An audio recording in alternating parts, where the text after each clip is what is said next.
2022년 10월 23일 주일을 맞이해서 이사야 40장 1절에서 11절의 말씀을 통하여 여호와의 영광을 보라 라는 하나님 말씀을 선포합니다. 이사야서는 구약의 대선지서로서 일명 작은 성경이라고 불려집니다. 성경의 구조가 구약은 39권, 신약은 27권 이렇게 해서 총 66권이 된 것처럼 놀랍게도 이사야서도 66장으로 되어 있는데 첫 부분이 1장부터 39장까지요. 둘째 부분이 27장으로 되어 있어서 40장부터 마지막 66장까지 나타나고 있습니다. 이사야 1장부터 39장의 말씀을 보게 되면 이스라엘이 죄를 지음으로 말미암아 하나님으로부터 여러 가지 징계와 심판을 받는 고통의 과정 속에서 메시아이신 그리스도가 이 땅에 와야 된다고 하는 필연성을 나타내고 있습니다. 그리고 40장부터 66장까지는 마치 구약에서 신약으로 넘어온 것처럼 메시아의 출현과 회복의 약속과 이스라엘의 찬란한 미래에 대해서 기록되어 있습니다. 오늘 본문 이사야 40장의 말씀을 보면 신약시대에 장엄하게 펼쳐질 파노라마가 나타나고 있습니다. 그 핵심은 뭐냐? 여호와의 영광을 보라. 이렇게 우리들에게 오늘 5절의 말씀을 통해서 나타내 주고 있습니다. 아울러 9절 말씀에 나가보게 되면 힘써 소리 높여 두려워하지 말고 외치라. 너희 하나님을 보라. 이렇게 뭔가 큰 강줄기의 의미를 우리에게 담아서 일러주고 있다는 것이지요. 그것을 앞서 이사야 9장 6절 말씀을 통해서 살펴보게 되면 한 아기가 우리에게 낳고 한 아들을 우리에게 주시는데 그 어깨에 정사가 메었고 그 이름은 기묘자라 모사라 전능하신 하나님이라 영존하신 아버지라 평강의 왕이 이 땅에 오십니다 라고 우리에게 일러주고 있다는 것이지요.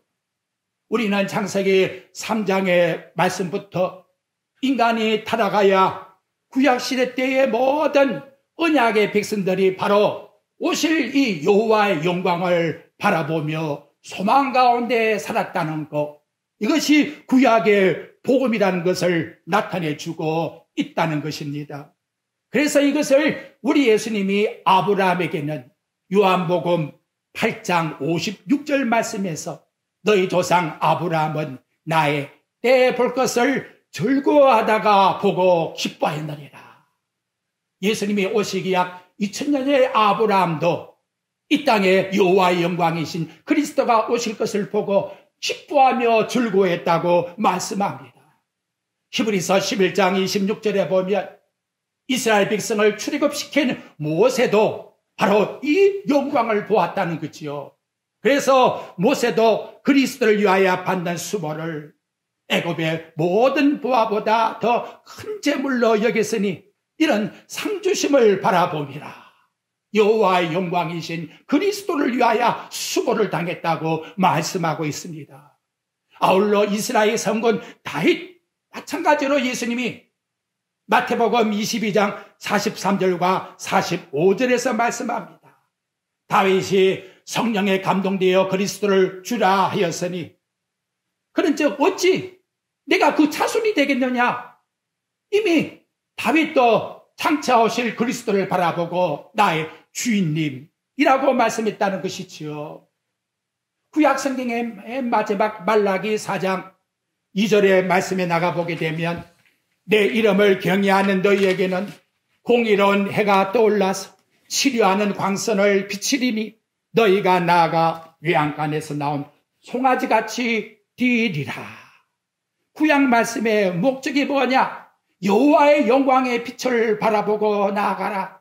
마치 새벽을 깨고 솟아오르는 여명과 같이 죄인들을 치료시키자 하는 광선, 그 치유의 빛을 받은 자들은 마치 외양간에서 나온 송아지와 같이 뛰어놀며 기뻐한다는 것을 말라기서의 구약 성경의 마지막으로 우리에게 나타내 보여주고 있다는 것이지요. 그러므로 여러분, 구약 성경의 모든 하나님의 백성들의 한결같은 소망이 뭘까요? 그것은 이 땅에 하나님의 영광, 여호와의 영광이 오리라. 그 구원의 빛을 바라보며 믿음으로 살았다는 거예요. 오늘 나와 여러분도 마찬가지입니다. 그리스도 하나님께서 이 땅에 예수로 오신 그분이 곧 나의 구원의 주가 되십니다라고 하는 믿음의 초점을 가지고 여기에다가 인생의 초점을 맞추라는 것이 오늘 나와 여러분들에게 성경이 일러주는 말씀의 내용입니다. 그래서 요한계시록 마지막 22장 20절과 21절 말씀에 나가보게 되면 성경의 결론이 뭐냐? 내가 진실로 속히 오리라 하시거늘 아멘. 주 예수여 오시옵소서. 주 예수의 은혜가 모든 성도에게 있을지어다. 아멘. 모든 성도들에게 하나님의 은혜를 받았다 하면 하나님의 은혜를 받은 자들의 고백이 뭐냐? 그러면 주 예수여 오시옵소서. 재림의 주, 영광의 주가 다시 오신다는 것을 바라보고 살아가는 것이 오늘 이 시대의 나와 여러분의 삶이라는 거예요. 그걸 우리는 일명 마라나타라고 말하지요. 주 예수여 오시옵소서. 이것이 초대교회의 성도들의 인사가 되었다는 것을 알 수가 있다는 것입니다. 근데 여러분 5절 말씀을 다시 한번 가볼까요? 이 여호와의 영광을 누가 보냐 하는 걸 살펴봅시다. 여호와의 영광이 나타나고 모든 육체가 그것들을 함께 보리라. 여기 보게 되면 이스라엘 백성만 함께 보리라고 말씀합니까? 본문 말씀의 내용에 보니까 모든 육체가 함께 보리라. 이렇게 말씀하고 있다는 거예요. 모든 육체가 함께 보았다는 그 내용이 어디에 잘 나타나 있느냐?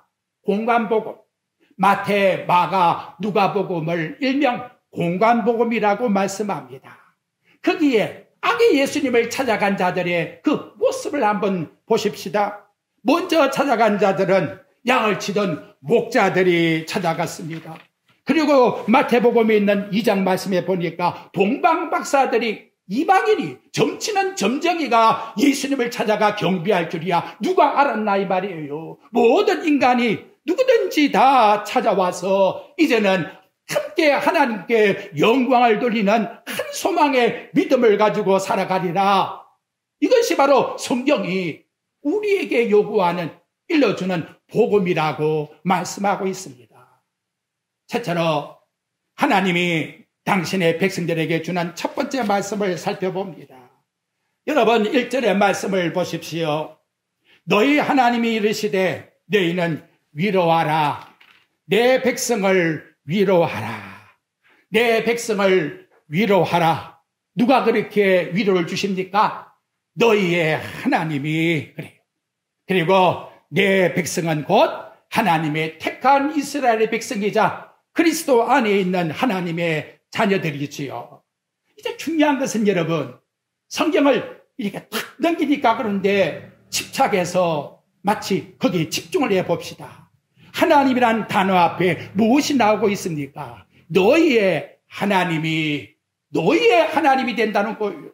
죄인들의 하나님이 된다라고 지금 설명해 주고 있다는 거예요. 그래서 너희는 위로하라. 그리고 여러분, 백성이란 단어 앞에 무엇이 나와 있습니까? 내 백성은 이렇게 나와 있다는 거예요. 너희의 하나님과 내 백성이라고 하는 어떤 연관성을 우리들에게 나타내주고 있잖아요. 이것이 하나님과 당신의 백성, 여호와의 영광을 바라보는 백성과의 관계성을 우리들에게 제시해주고 있다는 것입니다. 하나님은 나와 아무 상관이 없어서 그저 인간을 지옥에 탁탁 보내는 공의의 하나님이시다 라고 일러주는 것이 아니에요. 싸매주고 울어만져 주어서 당신의 아들을 십자가에 죽이시면서 우리들에게 구원을 안겨주시는 위로의 하나님이 되신다는 것을 일깨워주고 있다는 거예요. 하나님과 우리 사이의 관계는 끊어질 수 없는 영원한 은혜 언약 속에 사랑의 줄로 묶고 있다는 연합의 관계를 우리들에게 설명해 주고 있다는 거예요. 그래서 로마서 5장 8절에 보면 우리가 죄인 되었을 때에 그리스도께서 우리를 위하여 죽으심으로 하나님께서 나에 대한 사랑을 확증해 주셨나니라. 로마서 8장 38절과 39절에 나는 확신한다.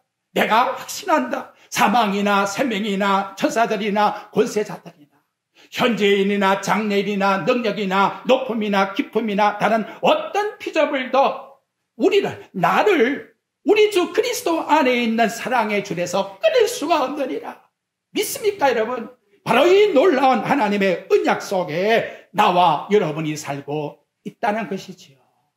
그렇다면 진정한 복이 뭘까요? 하나님이 나는 너의 하나님이 되어줌이라 하고 내게 향하여 일러주는 말씀을 듣는 자는 진실로 복 있는 사람이에요. 그리고 내가 허물되고 부족하지만 하나님이여, 하나님이 나의 주가 되십니다 하고 나와 고백을 드리는 나와 여러분들은 진실로 하나님께 은혜 받은 백성이라는 것을 절대로 잊어서는 안 될 것입니다. 여러분, 여기에는 순서가 있는 거예요. 인간이 하나님 앞에 나아가서 하나님하고 찾은 게 아니라는 거예요.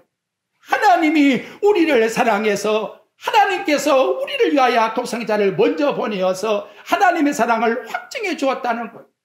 그래서 요한일서 4장 10절에 보면 사랑은 여기 있으니 내가 하나님을 사랑한 것이 아니요 하나님이 나를 사랑하사 나를 죄 가운데 속하기 위하여 화목제물로 그 아들을 보내셨다라고 우리 가운데 내가 이 한 시간도 하나님 앞에 반드시 고백을 드려야 됩니다.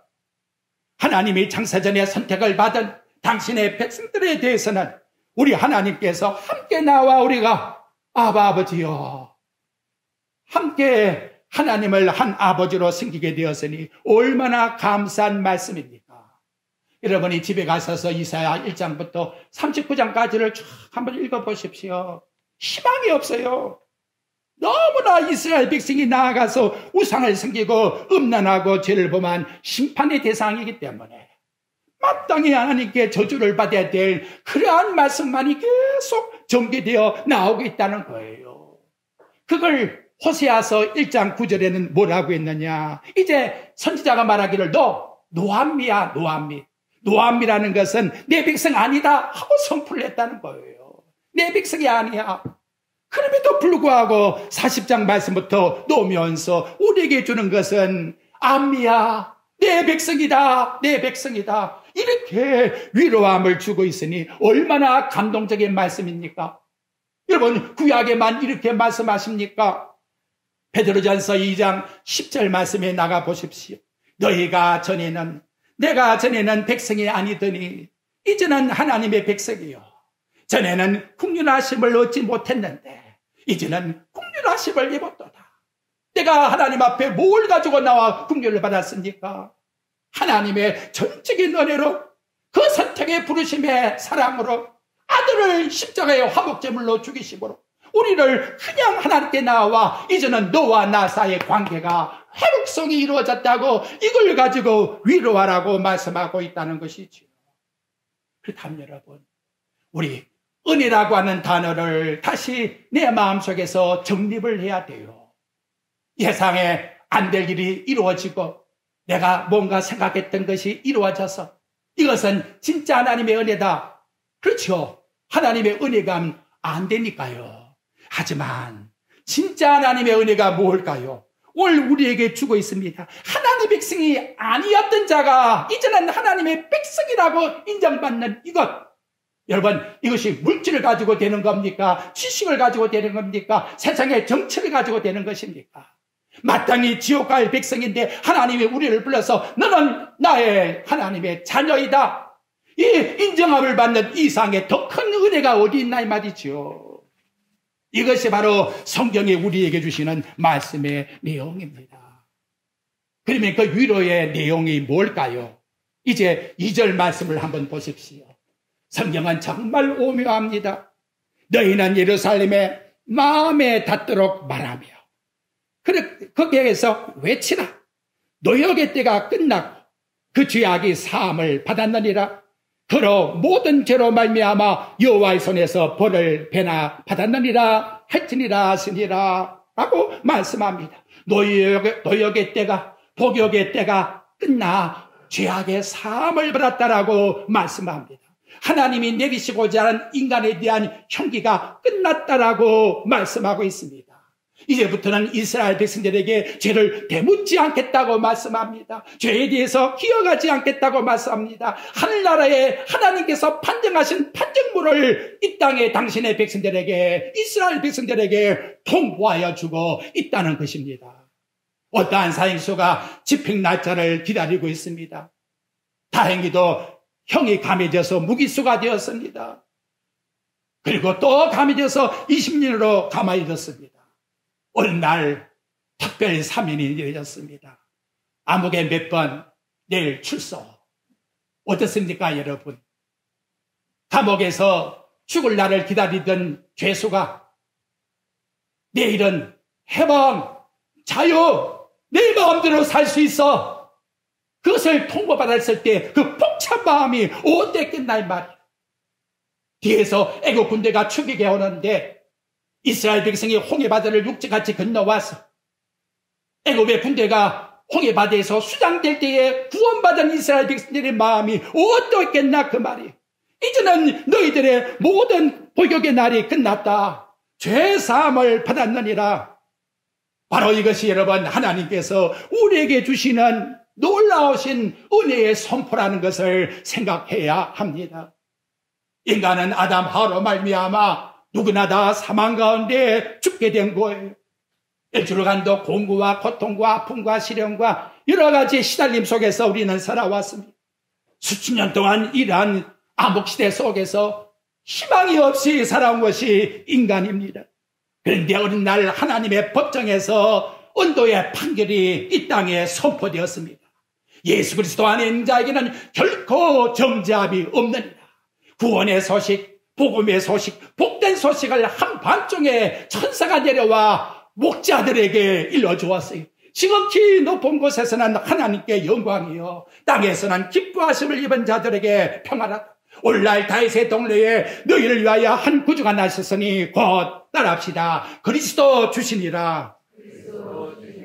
죽었던 죄인이 지옥 갈 것이 마땅히 규정한 사실인데도 불구하고 우리 인류에게 이보다 더 기쁜 소식이 어디 있겠나 이 말이지요.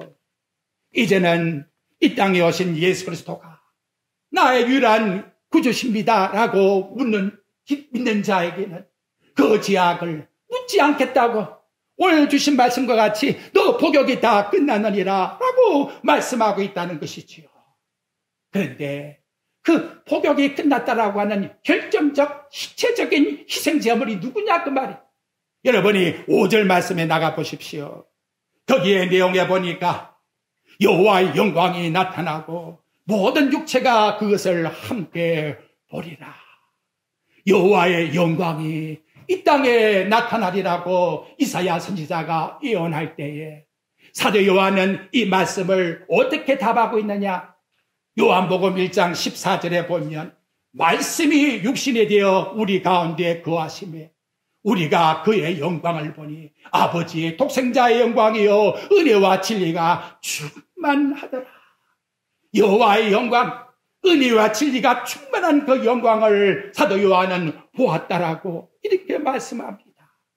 그 영광의 주께서 우리에게 모든 죄가 다 복역이 끝났다라고 선언해 주기 위하여 당신은 요한복음 19장 20절 말씀에 두 손과 두 발에 못이 박히어 피를 흘리면서라도 아버지여 다 이루었나이다, 다 이루었나이다. 하나님의 아들이 죽으심으로 말미암아 이제는 나와 여러분에게 영원한 평안과 위로함을 받게 되었다라고.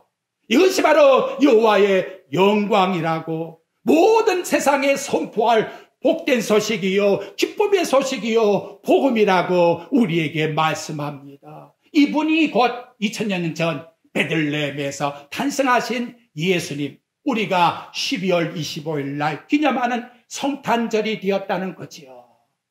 자, 그러면 이 좋은 기쁨의 소식을 우리는 어떻게 전해야 될까요?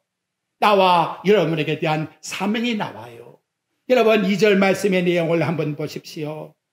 첫째 말씀 내용, 너희는 예루살렘에 마음에 닿도록 말하며 라고 말하고 있습니다.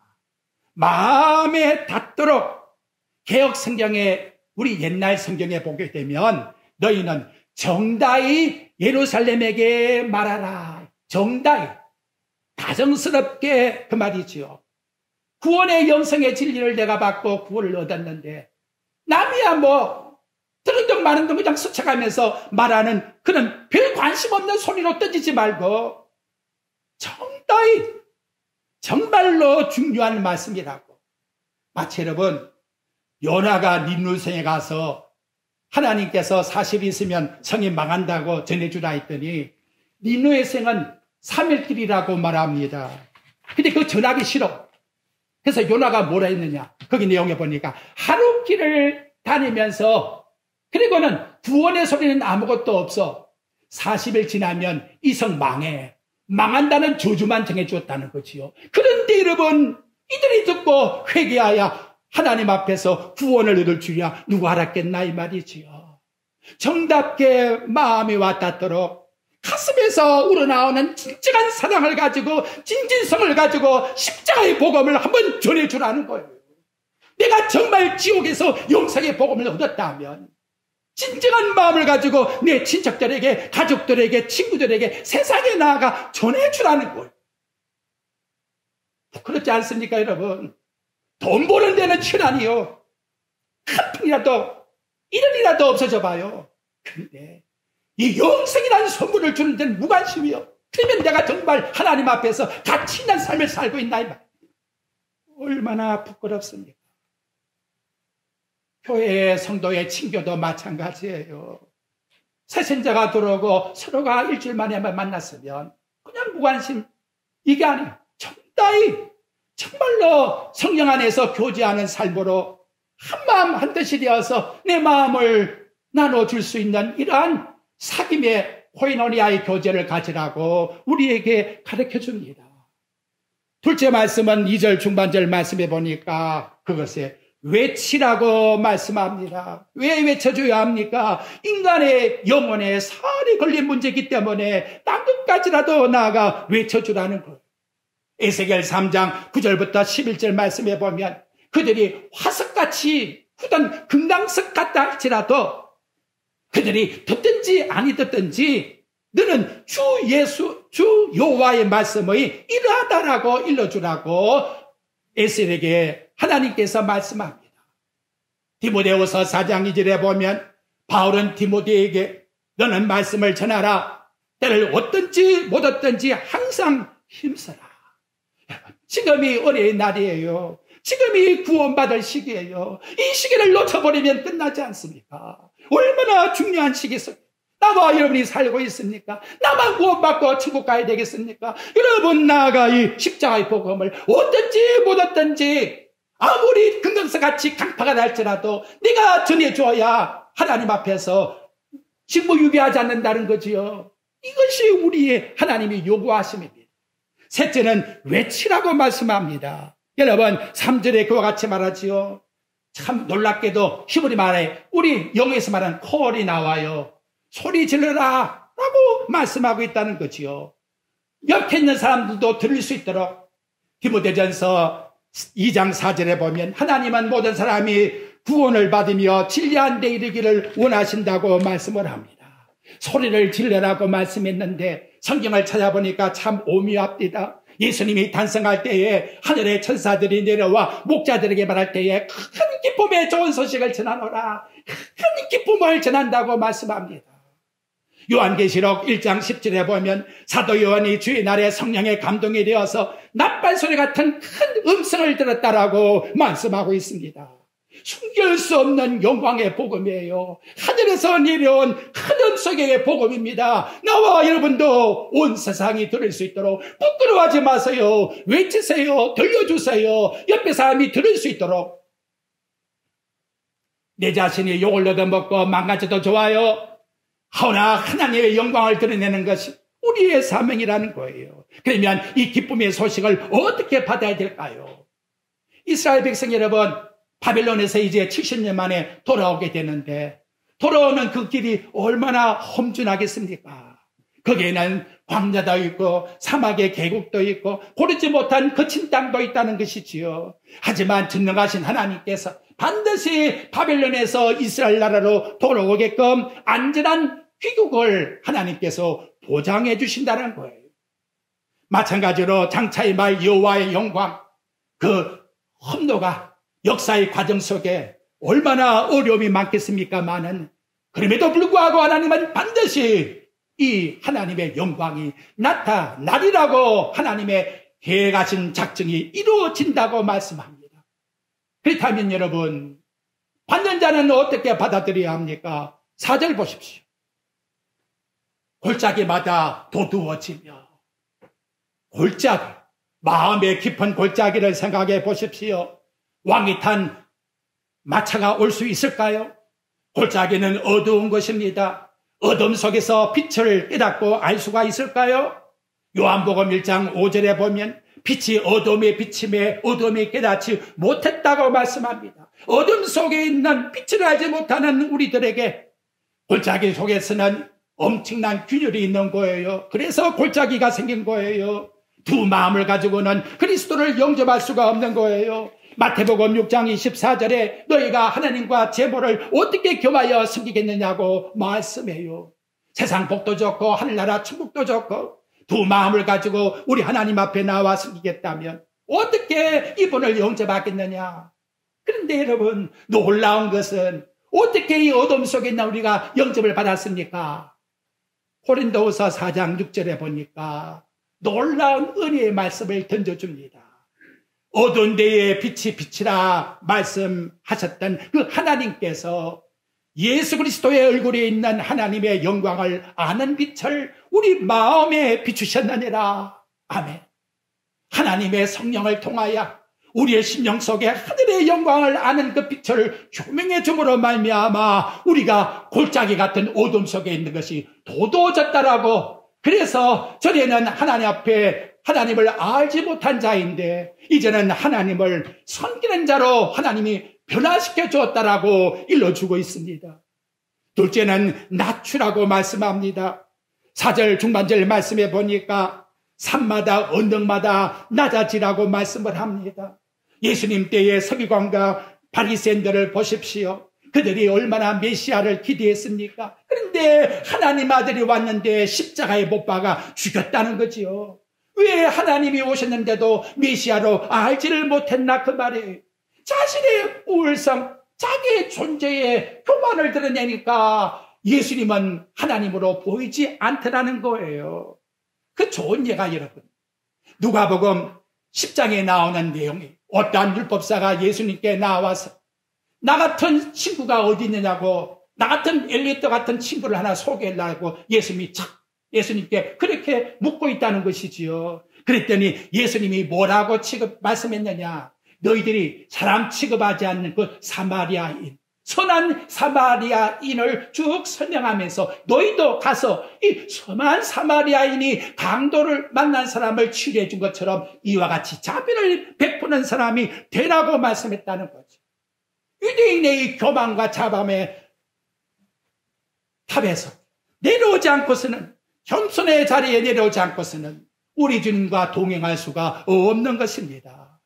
베드로전서 5장 5절 하반절에 본 하나님은 교만한 자를 대적하시고 겸손한 자에게 은혜를 베푸시느니라. 십자가에 죽었습니까? 겸손함으로 우리의 삶을 하나님 앞에 고백하십시오. 낮아져야 물이 고이는 거예요. 왜 세상 살아가는 게 이렇게 불평과 원망이 있을까? 얼마나 교만의 탑이 높아졌습니까, 여러분? 낮추세요. 내 마음을 비워보십시오. 내 마음이 웅둥이가 되어보십시오. 그래야 은혜의 물이 하늘에서부터 내 심령 속에 차게 되는 거예요. 그 다음에 평탄케 하라고 말씀합니다. 고르지 않는 것이 평탄하게 되면 험한 것이 평지가 되리라고 일러주고 있다는 거지요.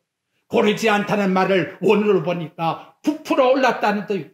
히브리 말에 부풀어 올랐다. 마음에 분노와 시기와 질투가 원망이 이렇게 자꾸 부풀어 올라서요. 그래 놓으니까 예수님과 같이 동행하는 삶이 될 수가 없는 거예요. 나와 여러분이 예수님과 함께 동행하는 삶으로 살아가려면 바울이 빌립보 2장 5절에서 말씀해요. 너희 안에 이 마음을 품어라. 곧 그리스도 예수의 마음이니 그리스도 하나님이 낮아져서 마구간에 태어난 예수와 같은 그 모습으로 낮아져라. 바로 그러한 낮아짐을 통해서 우리는 하나님 앞에서의 참된 은혜를 누릴 수 있다는 것을 일깨워 줍니다. 하늘의 보좌를 다 메우시고 이 땅의 죄악, 세상에 있는 사망, 지옥에 들어갈 우리들을 구원시키기 위하여 모든 걸 비우시고 십자가에 죽으신 그 겸손함을 나와 여러분들이 우리의 생활 속에서 나타내는 삶이 영광의 주님을 바라보는 우리 성도의 삶이라는 것을 일깨워주고 있다는 것이지요. 마지막 하나 더 말씀드리면 여호와의 영광을 바라보는 자에게는 다 공통점이 있어요. 그 내용이 뭐냐? 여러분 여기 나타난 6절 말씀을 보십시오. 6절 말씀부터 8절까지 쭉 설명하지요. 말하는 자의 소리여 이르되 외치라 대답하되 네가 무엇이라 외치리까 이르되 모든 육체는 풀이여 그 모든 영광은 아름다운 꽃이니라.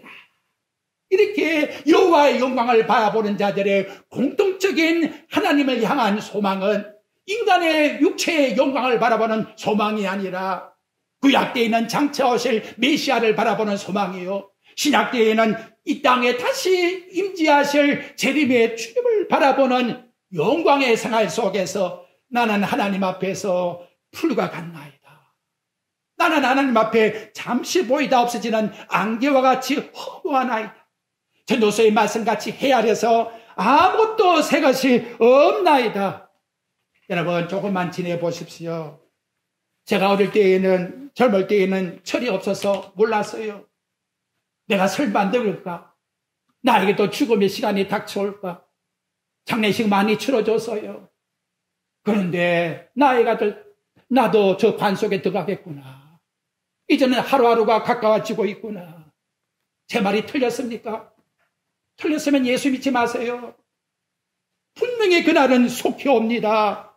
반드시 옵니다. 올해도 이제는 2달 조금 남았어요. 이리다 넘기다 보면 어느 날 석양은 기울어지듯이 인생의 삶은 하나님이 부르시는 거예요.